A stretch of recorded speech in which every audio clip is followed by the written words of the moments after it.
اللہ الرحمن الرحیم۔ دروس و عبر۔ غزوہ خندق کا ذکر مکمل ہوا، آپ نے سنا ایک بڑا مشکل غزوہ تھا، مشکل حالات تھے، سارا واقعہ آپ نے سنا۔ اس میں کیا دروس و عبر ہے، کیا سبق اور پیغام ہے؟ سب سے پہلی چیز، حکمت مومن کی گمشدہ متاع ہے۔ حکمت اور دانائی، یعنی حکمت کی بات، دانائی کی بات، کوئی اچھا کام ہے، یہ مسلمان کا گمشدہ متاع ہے۔ جہاں کہیں اسے ملے سب سے زیادہ اس کا حقدار ہے۔ یعنی اپنی عادت ہم بنا لے کہ خیر کی تلاش میں، حق کی تلاش میں رہے، جہاں کوئی اچھی چیز ملی اس کو فوراً لے لیا۔ یہ آپ صلی اللہ علیہ وسلم کی تعلیم ہے۔ الکلمۃ الحکمۃ ضالۃ الحکیم فحیث وجدها فہو احق بها۔ حکمت کی بات اور دانائی کی بات مسلمان کا گمشدہ متاع ہے، جہاں کہیں بھی اسے ملے وہ اس کا سب سے زیادہ حقدار ہے۔ یہاں کیا بات تھی؟ دیکھیں، آپ صلی اللہ علیہ وسلم صحابہ سے مشورہ لیتے تھے، آپ صلی اللہ علیہ وسلم ہر چیز پر نظر رکھتے تھے۔ دیکھیں یہاں مشورہ کنہوں نے دیے؟ مختلف مشورے لوگوں نے دیے، لیکن حضرت سلمان فارسی کے مشورے کو آپ نے بہت پسند فرمایا۔ حالانکہ پہلی بار آزاد ہوئے تھے، عربوں کے ہاں یہ رواج نہیں تھا۔ عرب لوگ شہر کے اندر خندق کھودنے کا یہ رواج نہیں تھا، یہ تو آج فارس میں تھا، لیکن آپ صلی اللہ علیہ وسلم نے اس کو پسند فرمایا۔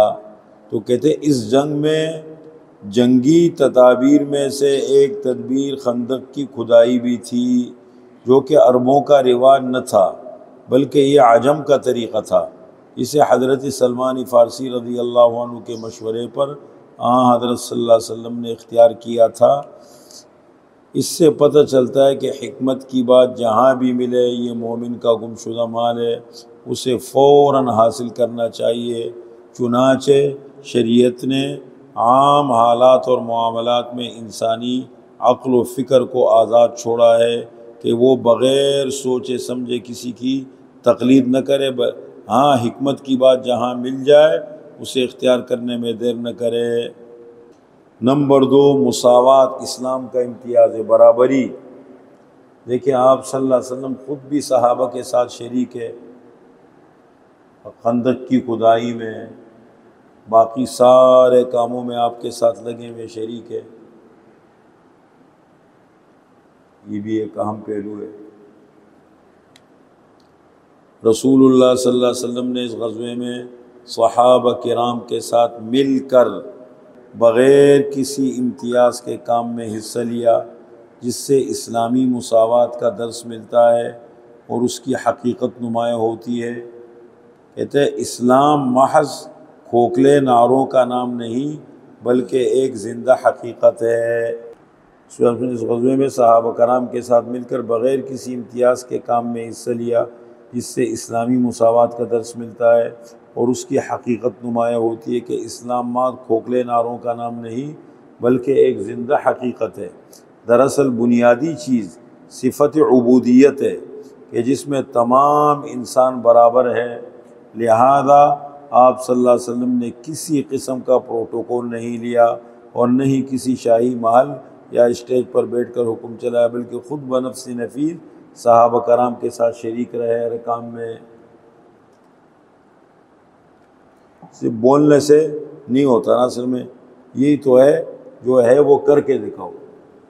یہ چیزیں ہمارے ہاں بالکل ختم ہو گئی، یعنی ماں باپ میں بھی نہیں ہے۔ ماں باپ اپنی اولاد کی تربیت کرتے ہیں، یا تو آرڈر چلاتے ہیں یا پھر سوچتے رہتے جب کہہ نہیں سکتے۔ آپ اپنے گھر کے ماحول کو عملاً خود بناؤ، آپ اچھے کام کرو گے، آپ کے بچے جب بچپن سے دیکھیں گے۔ اسی طریقے سے اساتذہ ہے تعلیمی اداروں میں، وہ چیز نہیں رہتی کہ بچوں کو عملی تربیت ملے۔ آپ پورا شروع سے لے کر کلاس لگانے سے لے کر کے چھٹی تک کا پورا دورانیہ آپ دیکھیں، استاذ کا انداز بڑا مختلف ہو۔ عام ہوں گے، اچھے استاد بھی ہوتے ہیں ہر جگہ، لیکن عام طور پر بہت الگ سا ماحول ملتا ہے۔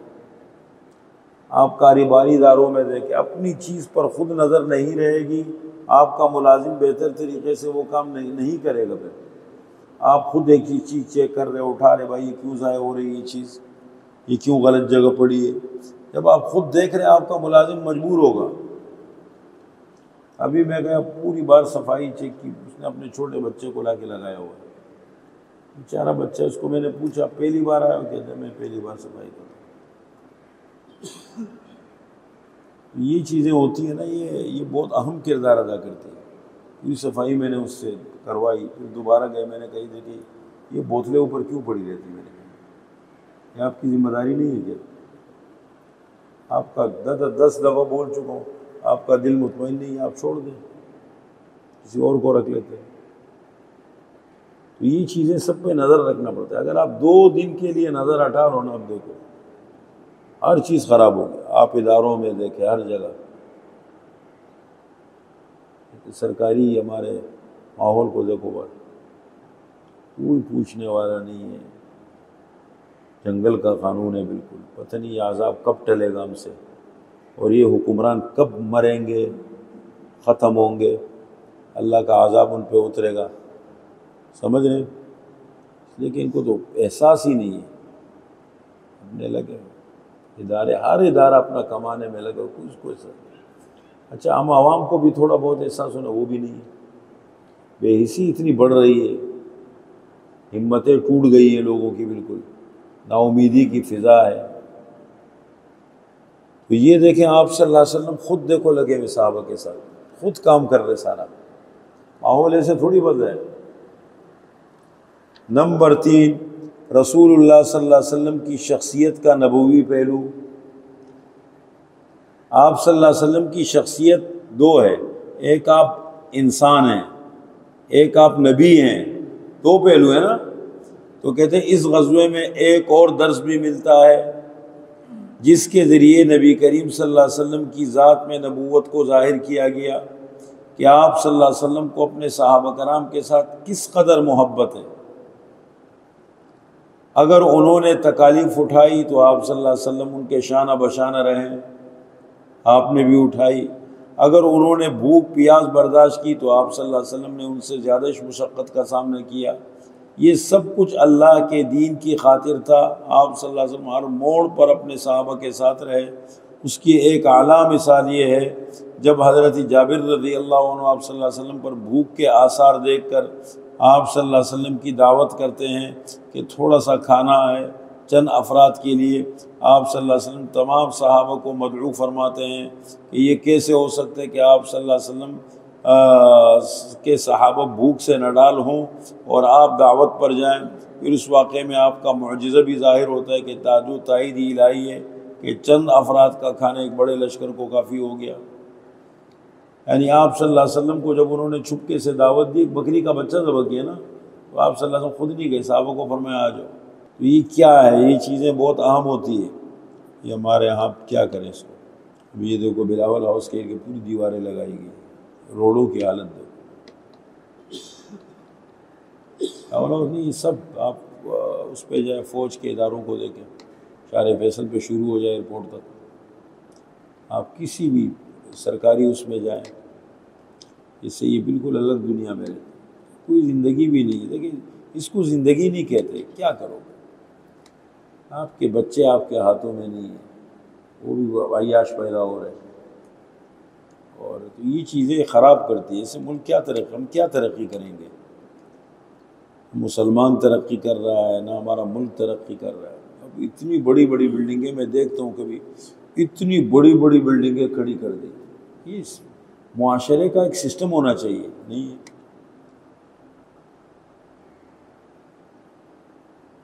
یہ چیزیں اسلام کی بنیادی آہستہ آہستہ سمجھ۔ اب میں نے سنا کہ طالبان نے افغانستان میں کیا کیا، جیسے آئے برسر اقتدار تو تعمیرات پہ پابندی لگا دی، اس لیے کہ اتنے تجاوزات ہو گئے تھے اور اتنے قبضے ہو گئے تھے، لوگوں کے املاک، سرکاری املاک، جس کا جو بس چلتا تھا۔ انہوں نے آ کے سارے معاملات صاف کیے، جس کی جگہ تھی وہ اس کو دلا دی، سرکاری جگہ تھی اس کو آزاد کرایا، سارا سسٹم بنا کے ایک ادارہ بنا دیا، کہنے لگے اب تعمیر کی اجازت ہے، پہلے یہاں سے نقشہ پاس کراؤ گے اب تعمیر کرو گے۔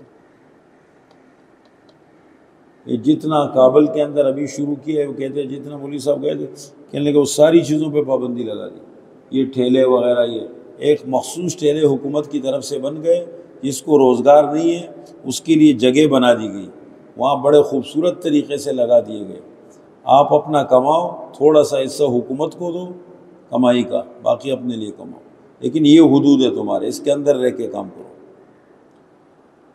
تو یہ کیا، یہ نہیں ہو سکتا ساری چیزیں؟ ہم اپنے گھر کے اندر اتنے خرچے کرتے ہیں، گھر کے باہر کچرا نہیں اٹھاتے۔ مجھے تو سمجھ میں نہیں آتا یہ مسلمانوں کی کیسی زندگی ہے؟ ہمارے حکمران تو نکمے ہیں، وہ تو ختم ہے، وہ تو بے حس ہو چکے ہیں، ان کو تو نہ دنیا کی فکر نہ آخرت کی فکر ہے، پتہ نہیں کہاں کا سفر ہے، کیسا سفر ہے۔ لیکن ہم لوگ بھی جب باتیں کرتے ہیں نا، اپنی زندگی بھی عمل کی طرف نہیں لاتے۔ اللہ کے نبی کو دیکھو ان حالات میں اپنے عمل سے صحابہ کو ایک سوچ دے رہے، اپنے عمل سے سمجھا رہے۔ اب ہم اگر غریبوں کی مدد بھی کرتے اتنے الٹے طریقوں سے کرتے اور ماحول خراب کرتے۔ یہ جو ہوٹلوں کے اوپر غیر منچیوں کو کھانا کھلایا جاتا ہے اتنا بے ترتیب طریقے سے، اتنا بے ڈنگے، سب گند ہوتے، آپ کھانا نہیں کھا سکتے۔ اسی طریقے سے جو ٹرسٹ بنے آج کل، یہ تو ایک عذاب بن گئی ہے، بالکل شریعت کے مزاج سے ہٹ کر۔ ادھر سیٹوں کے سامنے ایسے رہتے ہیں جیسے کہ خود بھکاری ہے، اور ادھر غریبوں کے اوپر پھر آرڈر چلاتے ہیں۔ توازن ہے نہیں معاشرے میں۔ آپ کبھی غور سے ان چیزوں کو نوٹ کریں، میں تو کوشش کرتا ہوں نوٹ کر رہا ہوتا ہوں، ہر چیز کے اندر دیکھیں پھر بھی ماحول نہیں ہے، وہ ساری چیزیں سے سیدھا کام بھی کرو الٹا چلا جاتا ہے۔ تربیت کی بہت ضرورت ہے، نیکی اتنی کرو جو سنبھال سکو، اخلاص اتنا دکھاؤ جس پر قائم رہ سکو۔ پھر تو یہ ہے دیکھیں آپ صلی اللہ علیہ وسلم کی نبوت کا پہلو۔ پھر نمبر 4 ہے قبیلہ غطفان سے صلح پر مشورہ، اس میں حکمت۔ قبیلہ غطفان عرب کا ایک قبیلہ تھا، وہ بھی جنگ میں شریک تھا کفار کی طرف سے، کافر قبیلہ تھا نا۔ تو آپ صلی اللہ علیہ وسلم نے ایک موقع پر یہ سوچا ان سے اگر ہمارے مذاکرات کامیاب ہو سکتے، ان سے معاہدہ کر کے کم از کم ان کو واپس کرا دیتے۔ وہ کیا پہلو ہے دیکھیں، قبیلہ غطفان سے صلح پر مشورہ اور اس میں حکمت۔ اس غزوے کے موقع پر آپ صلی اللہ علیہ وسلم نے اپنے بعض صحابہ سے مشورہ کیا کہ قبیلہ غطفان کو مدینے کے پھلوں میں 1/3 حصہ دیا جائے، اور اس کے بدلے میں وہ قریش اور اس کے حواریوں کی تائید سے باز آ جائے۔ مدینہ منورہ کے پھلوں میں سے 1/3 حصہ دے دیا جائے، یعنی 4 حصے بنا کے 1 حصہ، اور اس کے بدلے میں وہ قریش اور اس کے حواریوں کی تائید سے باز آ جائے۔ ایسے کرنے میں کیا حکمت تھی؟ کیا اسے جزیہ کہہ سکتے ہیں؟ کیا آج مسلمان کفار کو جزیہ دے سکتے ہیں؟ پہلی بات یہ ہے کہ آپ صلی اللہ علیہ وسلم نے ایسا اس لیے کیا کہ آپ صلی اللہ علیہ وسلم اطمینان حاصل کرنا چاہتے تھے اور اپنے صحابہ کے لیے آسانی پیدا کرنا چاہتے تھے کہ قریش اور ان کے حواری پوری طاقت سے مدینے پر حملہ آور تھے۔ ایسے حالات میں اس تدبیر کو اختیار کیا گیا۔ دوسری بات یہ جزیہ نہیں ہے، بلکہ وہ 2 باہم برسر پیکار فریقوں کے درمیان صلح کے طور پر ایک تجویز تھی، جو آپ صلی اللہ علیہ وسلم نے اپنے صحابہ کرام کے سامنے رکھی، جبکہ اس کو عملی طور پر اختیار بھی نہیں کیا گیا۔ تیسری بات، جب یہ جزیہ نہیں ہے بلکہ صلح کی ایک صورت تھی اور پھر اس پر عمل بھی نہیں کیا گیا، تو اس سے ایسے نامناسب دعوے پر استدلال کیوں کر ہو سکتا ہے؟ آج بعض ناسمجھ لوگ کرتے ہیں کہ مسلمان کفار کو جزیہ دے سکتے ہیں۔ دیکھیں یہ کیا جملہ ہے۔ تیسری بات، جب یہ جزیہ نہیں بلکہ صلح کی ایک صورت تھی اور پھر اس پر عمل بھی نہیں کیا گیا، تو تو اس سے ایسے نامناسب دعوے پر استدلال کیوں کیا جا سکتا ہے جو آج بعض ناسمجھ لوگ کرتے ہیں کہ مسلمان کفار کو جزیہ دے سکتا ہے؟ نہیں ہے، ایسا نہیں ہے۔ ٹیکس الگ چیز ہے، وہ تو اس کے ملک میں رہ کے سب کے لیے، وہ تو کافر کے لیے بھی اصول ہے، آپ کے لیے بھی ہے۔ آپ کسی ملک میں رہتے ہیں تو ملک کا قانون ہے، وہ سب دے رہے ہوتے ہیں۔ مسلمانوں کی فتح کا راز، مسلمانوں نے اس غزوے میں بھی غزوہ بدر کی طرح خوب اللہ تعالیٰ سے دعائیں کی اور اللہ تعالیٰ کے سامنے خوب روئے۔ رسول اللہ صلی اللہ علیہ وسلم کا جب بھی دشمن سے مقابلہ ہوتا تو آپ صلی اللہ علیہ وسلم دیگر اسباب کے ساتھ ساتھ دعا و توجہ الی اللہ کو ضرور اختیار کرتے۔ یہی وہ سب سے بڑا سبب ہے جو مسلمانوں کو ہر میدان میں فتح یاب کرتا ہے۔ اس بات کا مقصد یہ ہرگز نہیں کہ دیگر اسباب، تدابیر و منصوبہ بندی بیکار ہیں، بلکہ اسباب کو اختیار کرنا تو سنت نبی صلی اللہ علیہ وسلم ہے، لیکن ان سب میں سر فہرست صدق دل سے اللہ تعالیٰ کے آگے ہاتھ پھیلانا اور پورے اخلاص سے اس کی بندگی کرنا ہے۔ کوئی بھی کام کرنا ہو اللہ کے ساتھ اپنا تعلق ٹھیک رکھیں۔ اسباب تو اپنانا ہے اس لیے کہ وہ تو ضروری ہے، لیکن اللہ کے ساتھ اپنا گہرا اور اچھا تعلق وہ نہیں ہے نا، آپ کچھ بھی کر لیں کام میں برکت نہیں آئے گی، یہ بہت ضروری ہے۔ نمبر 6، فوت شدہ فرض نماز کی قضا واجب ہے۔ حضور صلی اللہ علیہ وسلم سے اس غزوے میں کچھ نمازیں قضا ہوئی، آپ صلی اللہ علیہ وسلم نے اس کی قضا کی۔ اس سے چھوٹ جانے والی نمازوں کی قضا کی مشروعیت معلوم ہوتی ہے کہ جب بھی نماز قضا ہو جائے آپ اس کی قضا کر لیا کریں۔ آپ صلی اللہ علیہ وسلم نے قضا کی نمازیں، تو یہ وہ تمام دروس و عبر ہیں جو اس واقعے سے ہمیں ملتے ہیں، اور بھی ہوں گے بہت سارے، ایک ایک واقعے میں کئی ملتے ہیں۔ آپ کی سوچ کے اوپر ہے کہ آپ کیا عبرت لیتے ہیں اس سے۔ یہ تو ایک عام طور پر جو دروس عبر ہے وہ لیے گئے۔ آگے غزوہ بنو قریظہ ہے۔ بنو قریظہ یہ بعد میں پیش آیا نا، آپ نے دیکھا کہ عین جنگ کے موقع پر انہوں نے غداری کر دی۔ 25 دن تک محاصرہ جاری رہا۔ 25 دن کے محاصرے کے بعد صبح کے وقت یہ لوگ بھاگے نکلے، اتنے کافروں کے لشکر تھے، سب بھاگ گئے۔ تو آپ صلی اللہ علیہ وسلم نے صحابہ سے فرمایا، جب وہ چلے گئے تو آپ نے صحابہ سے فرمایا کہ بھائی جاؤ کپڑے بدلو، اس لیے کہ مٹی یا غبار 25 دن تک ایک آدمی غسل نہ کرے اور میدان جنگ میں رہے، جو حالت ہوتی وہ آپ بہتر جانتے ہیں۔ تو ان حالات کے اندر آپ صلی اللہ علیہ وسلم نے صحابہ سے فرمایا کہ جاؤ اور تیاری کرو، اپنا غسل کر کے کپڑے بدلو، پاکی صفائی حاصل کر لو۔ ظہر کی نماز سے پہلے حضرت جبریل علیہ السلام تشریف لائے، خچر پہ سوار تھے۔ فرمایا کہ آپ لوگوں نے مطلب یہ ہے کہ کپڑے بدل لیے ہیں اور تیاری میں لگ گئے۔ اللہ کا حکم یہ ہے کہ بنو قریظہ کی طرف کوچ کرو۔ بنو قریظہ، چنانچہ آپ صلی اللہ علیہ وسلم نے حکم دیا کہ عصر کی نماز وہاں پڑھنی ہے۔ پھر روانہ ہو گئے اور جا کر کے ان کا بنو قریظہ کے سردار کا نام کیا تھا؟ کعب ابن اسد، اور بنو نذیر کے قبیلے کا کیا تھا؟ اوی ابن اخطب۔ کعب ابن اسد اور اوی ابن اخطب، تو گئے ان کا محاصرہ کر لیا۔ ابھی آپ صلی اللہ علیہ وسلم نہیں پہنچے تھے، صحابہ پہنچے، تو اوپر سے انہوں نے بدتمیزی بھی کر دی بہت زیادہ، یہود نے گالم گلوچ کی، برا بھلا کہا صحابہ کو۔ پھر اس کے بعد آپ صلی اللہ علیہ وسلم پہنچے، پھر انہوں نے درخواست کی کہ سب سے پہلے تو ان کے سردار نے ان کو، کعب ابن اسد نے سب کو جمع کیا، کہنے لگے میری 3 تجاویز ہیں۔ پہلی تجویز تو میرے یہ ہے کہ یہ اللہ کے سچی رسول ہے اور ایمان لے آتے ہیں، بس ختم، مسلمان ہو جاتے ہیں۔ ایک تجویز یہ ہے، تسلیم ہے، انہوں نے کہا نہیں، کسی صورت میں مسلمان نہیں ہوں گے۔ دوسری تجویز میری یہ ہے کہ اپنے بچوں کو اپنے ہاتھوں سے ذبح کر دے اور گھس کے لڑو، آر یا پار، تاکہ بچوں کا غم نہ رہے۔ کہنے لگے نہیں، یہ کیسے کر سکتے، تیسرا یہ ہے کہ ہفتے کا دن ہوگا بھی تو وہ لوگ کہیں گے اپنی عبادت میں مصروف ہے، اچانک مسلمانوں پہ حملہ کر دیں گے تو وہ نہ ہو جائے گا۔ انہوں نے کہا نہیں یہ بھی منظور نہیں، کہنے لگے کیا کریں؟ پھر انہوں نے کہا کیا میں ابو لبابہ سے بات کرنی ہے۔ حضرت ابو لبابہ ان کے بچے وہاں رہتے تھے نا اس علاقے میں، ان کو بلایا، یہ گئے تو انہوں نے جب دیکھا حضرت ابو لبابہ کو تو رونے لگے، ان کے لوگ پھنس گئے تھے۔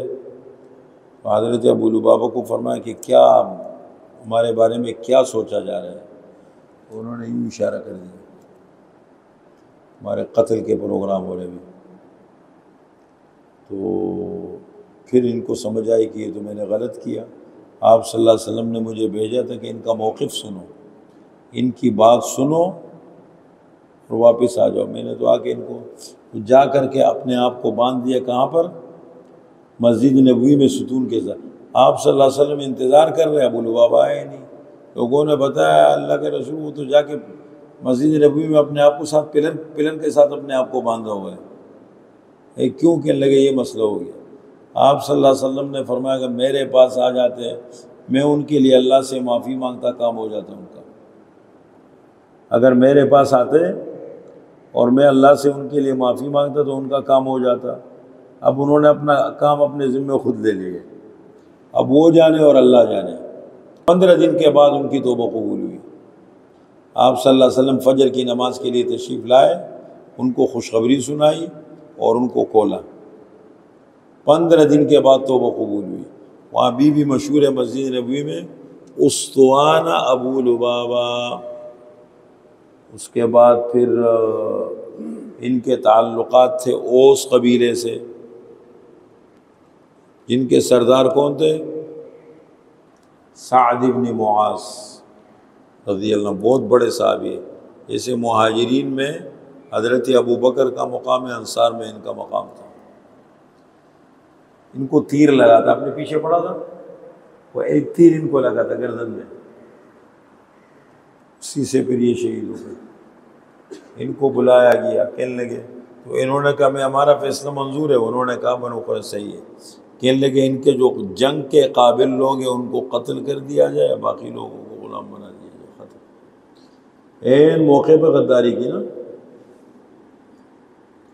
اور پھر انہوں نے دعا کی، حضور صلی اللہ علیہ وسلم نے فرمایا سعد نے بالکل اللہ کے فیصلے کے مطابق فیصلے، جو اللہ کا فیصلہ تھا وہ سعد نے کر دیا، اس کے مطابق کیا۔